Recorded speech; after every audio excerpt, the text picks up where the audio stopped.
Amerika YouTube'da 3 ta mif haqida gaplashamiz. Demak, birinchi mif. Yaratish uchun Amerikada bo'lishingiz kerak yoki Amerika VPN'dan foydalanishingiz kerak. Bu 100% yolg'on do'stlar. O'zbekistonda turib ham Amerika YouTube kanali ochsa bo'ladi. Faqat uni sozlamalarini Amerika qilib qo'yasiz.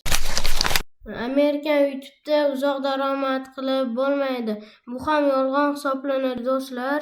Lekin qisman rost. Amerika YouTube'da ikki xil yo'nalish bor. Birinchisi uzoq muddatli yo'nalishlar, ikkinchisi qisqa muddatli yo'nalishlar hisoblanadi. Qisqa muddatli yo'nalishlarda 5-6 oy daromad bo'ladi, tez aktiv ko'tariladi, 5-6 oydan keyin aktiv tushadi.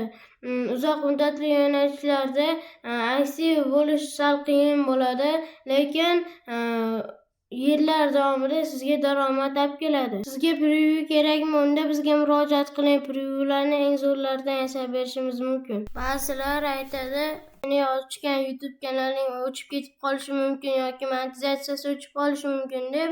Shuning uchun siz 20 ta, 10 ta YouTube kanal ochib yurishingizga to'g'ri keladi. Monetizatsiyasi o'chib yoki kanalingiz o'chib ketib qolsa, qolgan kanallaringizdan daromad qilishingiz mumkin.